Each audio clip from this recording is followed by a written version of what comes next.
Bit of a circle real quick. We're gonna do a quick intro because we have a lot of us here today and we want to get some things done. So we always start off, and it's fun because a lot of times we're getting just visitor types. Like we got a few families yesterday, and then we'll have locals and visitor hybrid situations. And you end up meeting it's a really interesting swath of life when you do any type of volunteerism, but especially in bioculture conservation or conservation in the whole. So what we'll do today, we just like to know everybody's name. We know where you're from. It makes it a little easier from similar spots. Sometimes they're from all over the world, which is neat. We had a kid from Dubai up here for a 10-day program. And at the end, we have a bit of a huaka'i where everybody can share what they have to say. And he had never been in mud. That was the fact that came out of this kid. And you're like, oh, I never played in mud. Yeah. And most kids, we're realizing we have a bunch of Hawaiians up here working on a taro patch, harvesting and planting. And they're like, oh, I'm so itchy. They hadn't played in mud either. We got kids from right here on suburban living in their apartment. But like, don't get me wrong, it's the parents' fault. 100%. That parents, they're busted. My kids have been in the mud 24/7. Can't believe that. It was like, we just realized, they're like, oh, I'm just not used to being muddy. They're scratching their necks. I'm like, you did not put taro on your neck. What are you doing? What's going on here? No. And it spread like wildfire. It's psychosomatic alerts to mud all of a sudden. I was like, damn kids, what's going on? Wow. And of course, we have art for them. I think you would have figured it out, right? You would have figured out the kids hadn't really mud. Like, oh, I don't know. Yeah, we were talking about it. We were like, I didn't really play in the mud. You said it. It was funny. She was realizing we're from Lahaina where that's all we had was mud when we were kids. We don't have self-service. We're not playing in mud. But yeah, so we'd love to know your name. Favorite food, something easy like that. But then just to break the ice. And also, let's do maybe the field, something you're interested in. Because I'm sure a lot of you have big scope on that. And it's important to have interests beyond the little things. Here in this place, I like to seek micro successes because everyone should have long-term things in their heart. But please don't give up if you don't make your long-term thing today. There's always tomorrow or a couple of decades away. A lot of our plans here are decades and decades to go. Planting trees to replenish our parent corridor. It's a long game, and we're not going to win today. But we'll pass it on to the next gen. Some of you might end up being over here someday. Who knows? But yeah, so just a goal or interest that you have, something that really is got you you're excited about, or whatever. So I start off with I'm Ua. I used to live in this village in Olowalu as a youth. I was emancipated at 15 to seek more fun. No, did pretty good. But I was raised by Hawaiians over here doing taro farming across the island. Originally from Napili as well. And I I have a home in Lahaina and an off-grid spot up in the valley of Honokohau to escape whenever I can. Lahaina, been in an impacted area for the last year and a half, and been doing everything we can to help.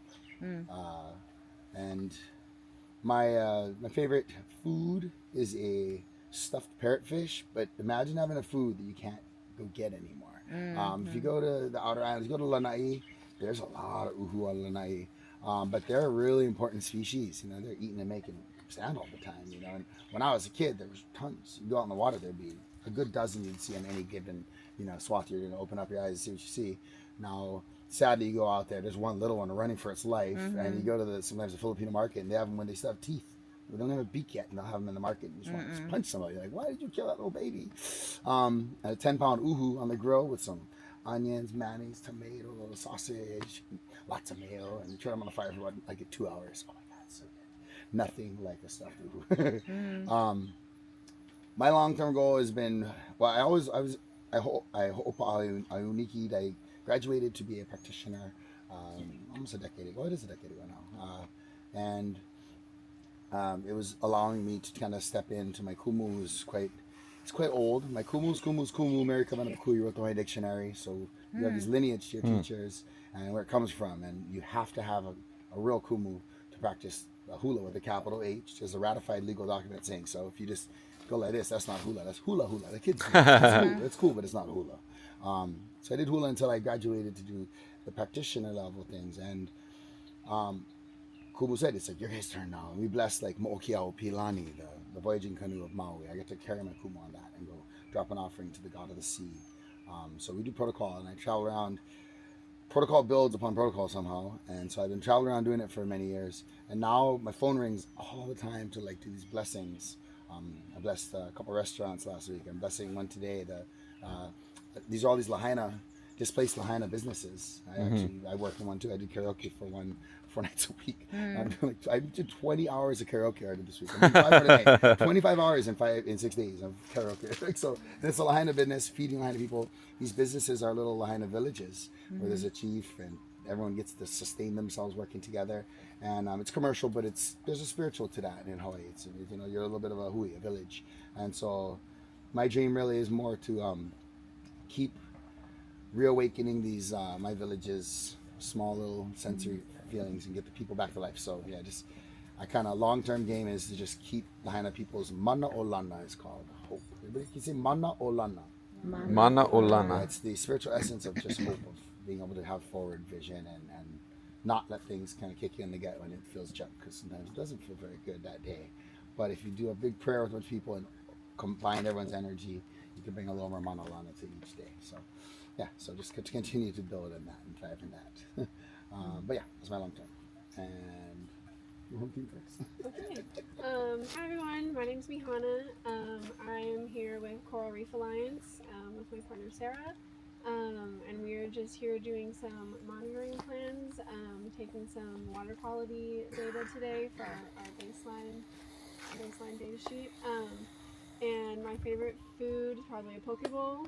Foodland Farm, $7.99. Tamoras if you're feeling a little fancy. And let's see, my interests, obviously coral reef is kind of my main goal, but that is all Mauka to Makai, so that's why we're here today. And I think you guys will also be doing some work on the riparian zone, which is part of the project that we're working on. So yeah, basically all things Mother Earth, pretty much, I guess. So yeah, that's my job description. Sorry. No, that was great. Yeah. Hi, I'm Sarah. I'm also with Coral Reef Alliance, and we partner with Kipuka Olowalu, specifically on a grant that funds the riparian corridor restoration, which you guys, I think, will be working on today. And let's see, my favorite food is probably like anything fermented, but really sauerkraut. I'm pretty German, so I like my stinky sauerkraut. Let's see. Yeah, what I'm super interested in with this riparian corridor restoration, we kind of want to see how removing the invasive canopy and installing more native plants, how that maybe can affect soil retention when we get big floods, if we can keep the soil where it's at instead of going onto the outer reef. And with that said, also, fire prevention. So can we use plants that when we do have these wildfires that happen often and are only increasing in frequency, can we use that as a natural green break by using native plants that have a higher water moisture content, or maybe increase the humidity within that zone, or don't burn as hot, those kinds of things. So that's what's in my brain as we're doing this work and what really interests me. Nice. And just real quick to clarify too, that we are, by a partnership of nonprofits, we're able to see through each other's eyes and learn both. We're moving in the same way. We say Heva'a kamoku moku kava'a, is that the world is a canoe and we're all in the same canoe together. Sometimes it's important when you combine forces between educational and nonprofit entities, and to see this as students, just realize Hana got hired over here compared to working in the tourist industry. She gets to help do things. Malcolm Makai, which she stated, like, she's like kind of a new one to the team, but it's cool that we get to just see that one day you get power, you have these ideas and you want to do something, you can join forces with people and pay your bills and be able to do something really to help the world and feel good about it. So it's kind of makes me happy. I think makes me happy too. Yeah, it's cool. It's cool to Pops guys, and it's neat to see when it's neat to see when people can find things you didn't even know was on your radar. Because whatever your interests are, just know that there's chances to actually go do that. So sorry, you can continue. No worries. Hi, my name is William, and I am from California, as everyone in this group is. This is my second semester at Channel Islands, California State University, and this is my first time at Hawaii, so I feel like it's going to be a really cool first experience. And my favorite food, honestly, I had a poke bowl yesterday. And I was able to witness that. It was a beautiful thing. Pretty incredible. incredible. I've had poke before, but I feel like in California They put fruit in this, not poke anymore. That is a fish salad. I don't know why they call it poke or whatever. I mean, the ones in California are still good, but the ones here I was like, California. Awesome. Awesome. So, and then third question is, what's my long term? Just some kind of a goal you have, or something you want to affect, change on, or whatever. Some kind of vision you have, whatever it is. Real open-ended. Maybe you can make Well, interests. I really love the arts, but I also really love nature, and so I went towards environmental science because I'm like, well, the arts are not going to pay well. My sister has a degree from Channel Islands with arts, and she's not being able to find jobs because the art industry is kind of tanking right now. So I'm like, I'll go for environmental science. But I've been seeing there was even in one of the classes we were talking about all aspects of like California beach culture, and we had a whole section discussing arts combining with marine science, combining Interdisciplinary. Yes, very much so. And if anything that I've learned in this past semester is interdisciplinary is very necessary in order for succession or for succeed. And so I don't know, it'd be really cool. My dream job would be to combine art and environmental science. I'm not sure what that would look like, but I can tell you one thing. We had a Harvard. She was going for her master's actually, and she was doing this weird photography that had art with plants, and it was an art-based thing she did for several weeks here. So this is Harvard. Also, Michiko, who's not Yeah. our staff, she's reclaiming ghost nets and then making them into art, which Oh, is fabulous. super awesome. There is a crossroads in there Yeah. somewhere. You can also use plants to make knives. Interdisciplinary. Art is a really powerful tool for communication. Mhm. Yeah. We do a lot with marine debris on our campus, and we harvest the marine debris, and then we give it to the art department, and they do sculptures. We have a panda made of rope. We have trees made of old lobster cages. We have all kinds of jellyfish of plastic bottles. We have all kinds. over there. She'd be all excited. Future goals. I'll brainstorm for Michiko. Yeah. Awesome, dude. Hi, I'm Angelica. This is my third year with Channel Islands. I come from a little town in the middle of nowhere in California. It gets really hot and dry there, but I don't really have a favorite food. I like everything. I mostly like sweets, so if anything, there's that. And I want to become like a marine biologist. I want to study like coral or help the little sea animals that are just off the coast. Cool. Hi, my name is Marisol. This is going to be my second year being at Channel Islands. I'm not really picky with food. I love everything, but I think I'll pull from my Mexican culture and say chile verde. I love chile verde. That's probably my favorite dish. As for an interest, so I'm from Bakersfield, and there's a lot of agriculture in Kern County. And I have volunteered a lot with nonprofits who do a lot of conservation and restoration work. But I recently got into volunteering with a nonprofit who does water restoration. And that's something that's really been taking an interest to me. So just hearing about everything you guys were talking about with water and water sampling and all that, it's just, I don't know, I just feel a pull to that. And yeah, water conservation in Bakersfield is really important because it goes to agriculture, but it's also taken away from urban and indigenous communities, which I just find so interesting. I don't know, so something I want to go forth in. Cool. Hi. Hello, I'm Judy Ann, or Judy for short. I am from San Diego, California. Favorite food? It's Thai, but they're both made by my parents. That's why I like them. So like my dad, he gets this carne asada, and the way he grills it is just top tier.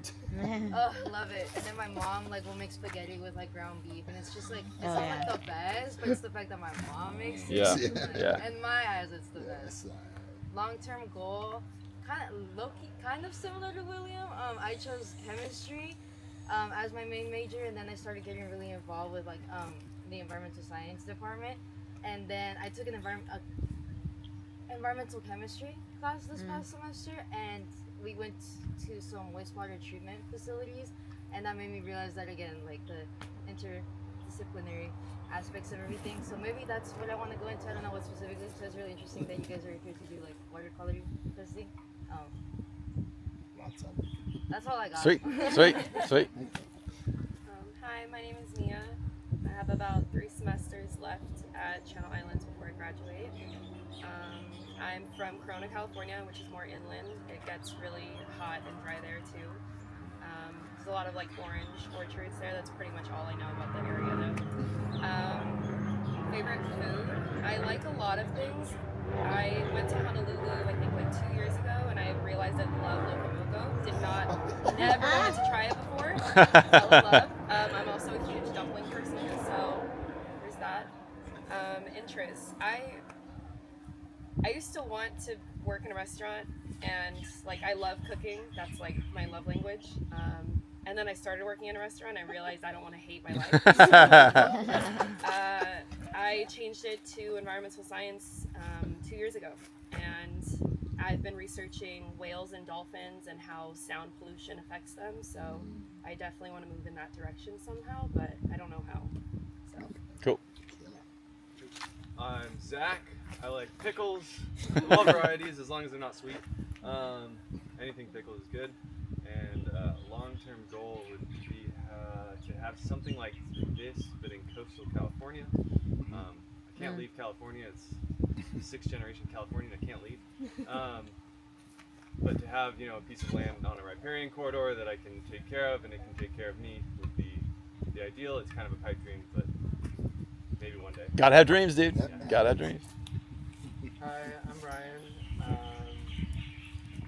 I'm like 2 years away from graduating, I hope. My big goal is obviously making a difference in the world, but working outside. I get kind of miserable working indoors. And favorite food is, I make this with my mom. We make like this big like breakfast combo with like eggs and potatoes and sausage. Hi, I'm Barbara. This will be my 2nd semester at Channel Islands. Originally I went back to school to work as a park ranger in the national park, but I'm kind of reconsidering that career path, so I'm not sure where I want to go after that. And my favorite food, I like my carbs, so I like pizza and pasta. Hi, my name is Elise.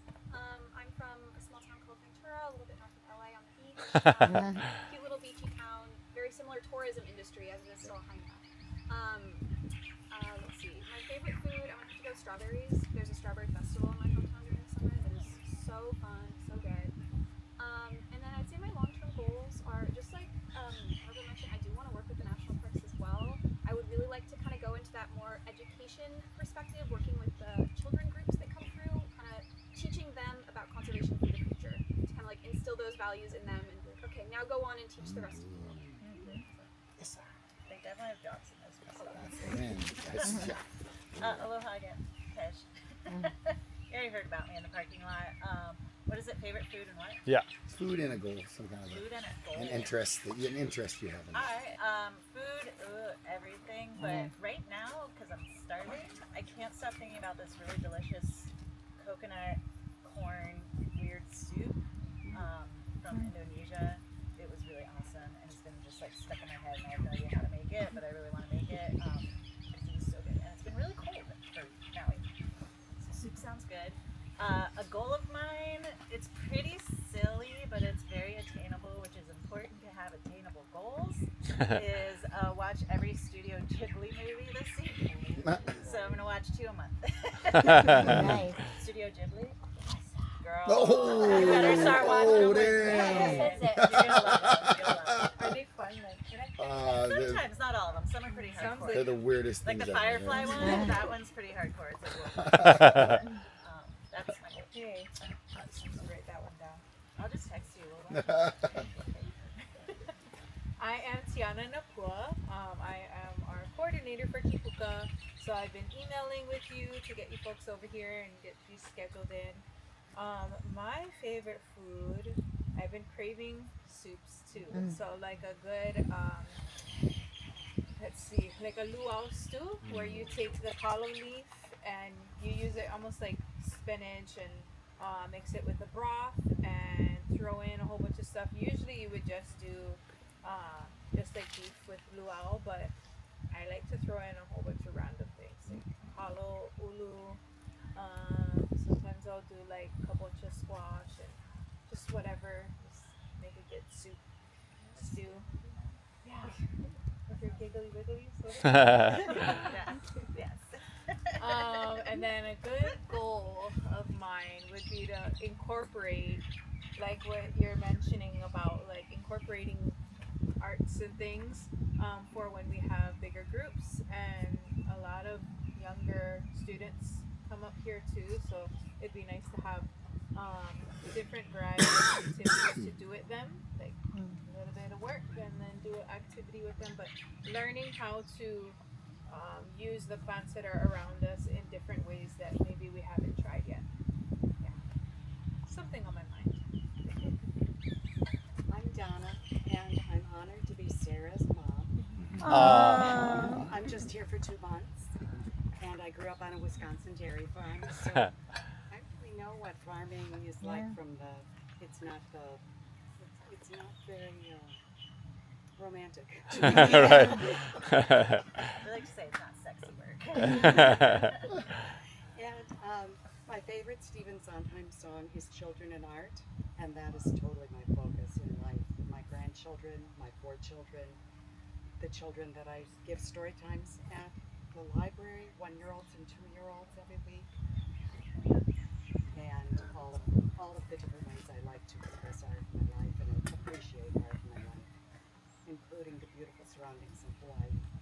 My favorite food is a perfect tomato. Perfect tomato. Sunlight and beef soup. Exactly. Yeah, I know what you're talking about. I'll take a like picture. 2 months in Wisconsin, and that's good. Oh, that sounds so good. Hi everyone, I'm Kim. This is my last semester at Channel Islands. I'm one of the students that is working on microplastics as my senior project. So I'm actually very excited to work and see if we can collect some water to see if there's any in there. An interest in me, I like kayaking, so I love water. Water is life. So if I can get into any work out in the field doing something with water, that'd be great. My favorite food, I would say, is a Central American dish that my mom makes is pollo en crema, which is chicken in a white sauce, kind of like a sour cream type base. Yeah. Sweet. I'm Nicole. I think as far as like favorite food goes, I always go back to like dessert. I like a fat sweet tooth, but I grew up on like Middle Eastern desserts. And those are some of my favorite. I really like halawat al-jibin or aishishiraya, and both are like really soft sweet cheeses or custard in like a sugary rose water.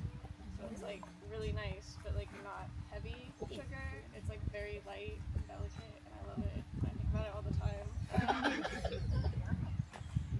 I'm a junior right now, and it took me a while to find my way back to school, but I'm glad that I did because I'm really enjoying everything that I'm learning. And I feel like I didn't know what I wanted to do for a really long time, but I always, as a kid, really liked watching like documentaries on sharks, and it's something I still do to this day. And I feel like I'm rocking with my childhood dream of working with sharks. And I'm hoping to go towards that in the future. Hi, I'm Miss Baby. This is my last year at Channel Islands, and I'm the other student in microplastics. My favorite food, I really love coconut, like anything with coconut, and anything that I can add salsa to. I really love it. And ketchup, I guess. I guess a goal of mine is to also incorporate like my artistic skills into environmental studies. I used to be really into art in high school, but I kind of stopped, so I want to get back into it. Cool. Hi everyone, my name is Tatiana. This is my first year at Channel Islands and in college in general, so I'm the youngest of the group. I feel like this is definitely a great way to start out sort of my college career. My favorite food, I was gonna say one thing, but y'all started talking about soup, and so I really want soup now. So the first thing I thought of was tacos dorados de papa, which is just like, oh yes, yes, my grandma makes them for me all the time. She's like mashed potato inside a tortilla, and then they fry it. So good. Yeah, with sour cream and like chile. I know. And then I really like almondega soup, like little meatballs in soup.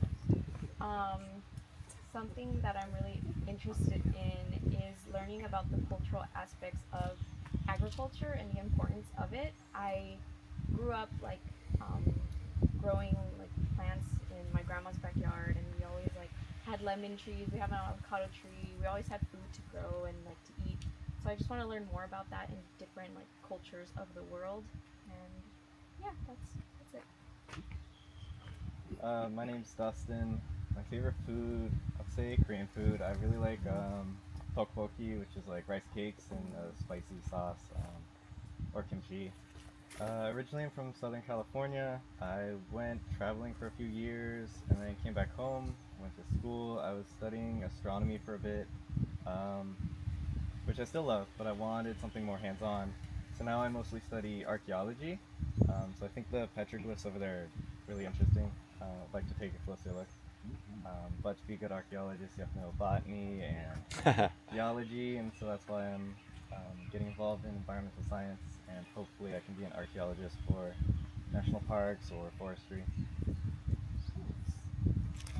Hello, I'm Stacy, and I'm married to this guy, Sean, and we go back to 1988, and we're very intertwined, and including that we came to Channel Islands in 2005 to be part of opportunities like this. I'm a professor in English. My family started coming to Hawaii in 1984 when we moved from Southern California, where I was born, to the Bay Area, and we were freezing our butts off in the winter time, and so we would come here in the winter and just would have Christmas here. And I know it's a busy time and it probably drives you crazy, but the trees, all of it, I loved it. I love the food of the places that I visit, and I'm just like always chasing flavor. So I like the food to be really well seasoned no matter what I'm eating. Love gumbo from New Orleans, which is a place we also are connected with. And here, Kalua pig is just like, when I discovered that, I was like, holy cow, it's so easy. I mean, I don't do the, in the ground, but love it. And just, and I love, so storytelling is my passion, and I teach writing, and my goal would be to be able to bring my superpower for writing and for connecting people and interdisciplinary collaboration to a project like yours, to be able to help both of your organizations actually, either through my work or through work that students could do. So happy to be of service. I'm entering my third act of life, so I'm just here to like do what I want to do and make a difference. If you're not worth my time, bye bye. Joining that. Yes. Super group. I'm Sean Anderson, and professor of a super long name department at our university called Environmental Science and Resource Management. But mostly I do everything, which gets me into trouble because I do too much, and everybody says I do too much. But I would say foods. A couple of foods that I really love. One would be soda bread. So my mom's Irish soda bread, which reminds me of my family. My grandma made it, and it's a thing, if you guys haven't had it, it's a thing with all kinds of random things in it. There's like some seasoning, and there's some raisins and everything, and it just it was very, very much a poor person food, and a food that was shelf stable, so you could make it and have food for a while. And so I always think of my family when I eat it. And then another really great one that I really love is abalone. So when I was young, my family would go harvest abalone. Obviously, we have 7 species of abalone in California. They're all endangered now, and you can't harvest them. We do have aquaculture. We have farming of them.